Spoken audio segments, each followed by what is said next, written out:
السلام عليكم ورحمة الله وبركاته. الحمد لله رب العالمين.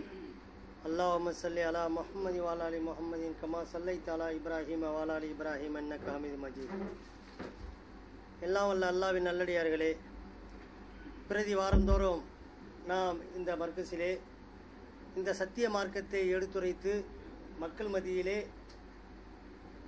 மக்கள் நல்வழியில் வர வேண்டும், நாமும் செயல்பட வேண்டும் என்கின்ற ஒரே நோக்கத்திற்காக இந்த அமர்வு நடக்கின்றன. அந்த அமர்வின் அடிப்படையிலே இன்று சகோதரர் மொய்தீன் பாய் அவர்கள் தொழாதவர்களின் நிலை என்ற தலைப்பினிலே உங்கள் மத்தியிலே உரையாற்றுவார்கள். அவர்களை உரையாடுமாறு அன்புடன் அழைக்கின்றேன். அஸ்ஸலாமு அலைக்கும். அஸ்ஸலாமு அலைக்கும் வரஹ்மத்துல்லாஹி தஆலா வபரகாத்துஹு. அஸ்ஸலாமு அலைக்கும் வரஹ்மத்துல்லாஹி தஆலா வபரகாத்துஹு.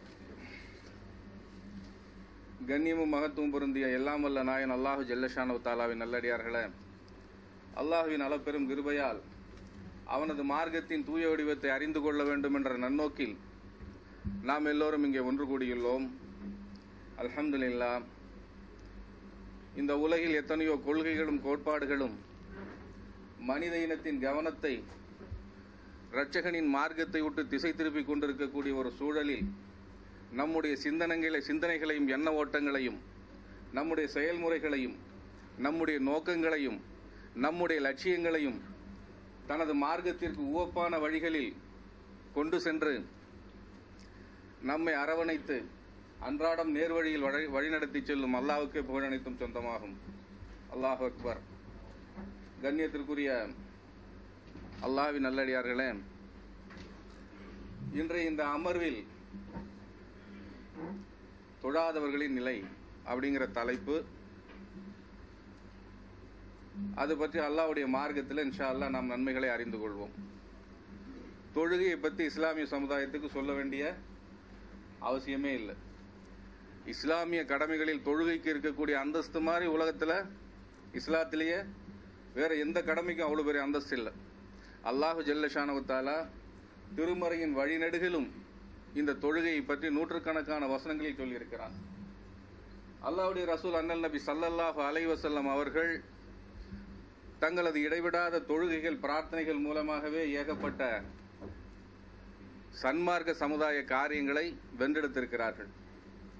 தொழுகை இஸ்லாத்தின் ஒரு அடையாளமாக, இஸ்லாத்திலேயே ஒரு தலையாய நற்செயலாக இருக்கிறது. இது எல்லா முஸ்லிம்களுக்குமே தெரிஞ்ச விஷயம். தொழாதவனுடைய நிலை என்ன இஸ்லாத்தில் அப்படின்னா எல்லாருக்கும் பட்டவர்த்தனமா தெரிஞ்ச விஷயம்தான். அது ஒரு கேடான முடிவுக்கு தான் கொண்டு போய் விடும் மனிதனை. இந்த தொழுகை என்பது இஸ்லாத்துடைய தூண் என்று சொல்லப்படக்கூடிய அளவிற்கு அதோடைய அந்தஸ்து இருக்கிறது. 5 கடமைகளில் முக்கியமானவையாக விளங்குகிறது. அண்ணல் நபி ஸல்லல்லாஹு அலைஹி வஸல்லம் சொல்லும்போது என்ன சொல்றாங்க? புனியல் இஸ்லாமு அலா ஹம்சீன் ஷஹாதத்தி அஷ்ஹது அல்லா இலாஹா இல்லல்லாஹு வ அஷ்ஹது அன்ன முஹம்மதன் அப்துஹு வ ரசூலுஹு.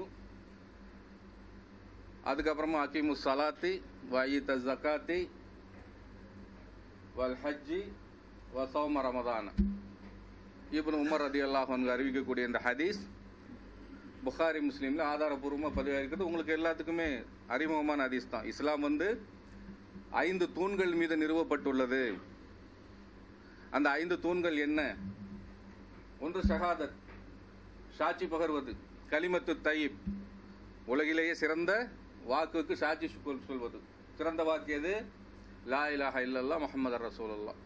வணக்கத்திற்குரிய நாயன் அல்லாஹ்வை தவிர வேறு யாரும் இல்லை, அவனது தூதர் முஹம்மது ரசூல் ஸல்லல்லாஹு அலைஹி வஸல்லம் ஆவார்கள். இதுதான் கலிமத்து தய்யிப். உலகத்திலேயே சிறந்த வாக்கு எது அப்படின்னா ஒரு மனிதன் தன்னை படைத்த ரட்சகன் யார் என்று அறிந்து அவனுக்கு சாட்சி பகர்வதும், அவன்தான் என்னுடைய இறைவன் என்று சாட்சி சொல்வதும், அவனது தூதர் முஹம்மது ரசூல் ஸல்லல்லாஹு அலைஹி வஸல்லம் அவர்கள் என்று சாட்சி கூறுவதும் தான் அந்த கலிமத்து தய்யிப். இது ஒரு தூண்.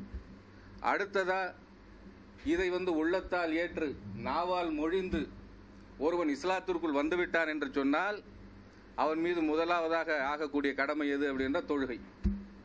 வஅகீமுஸ் ஸலாத் வஆத்துஸ் ஸகாத். திருமறையின் வழிநெடுகிலும் அல்லாஹ் ரப்பில் ஆலமீன் இதைத்தான் சொல்கிறான். அண்ணல் மூசா அலைஹிஸ்ஸலாம் அவர்கள் தன்னுடைய குடும்பத்தாரோடு போய் கொண்டிருக்கக்கூடிய நிலையில் அந்த இரவில் அந்த துவாங்கிற பள்ளத்தாக்கில் வந்துட்டு அல்லாஹ் ஜல்லஷானு தஆலா அவரை சந்திக்க ஏற்பாடு செய்கிறான்.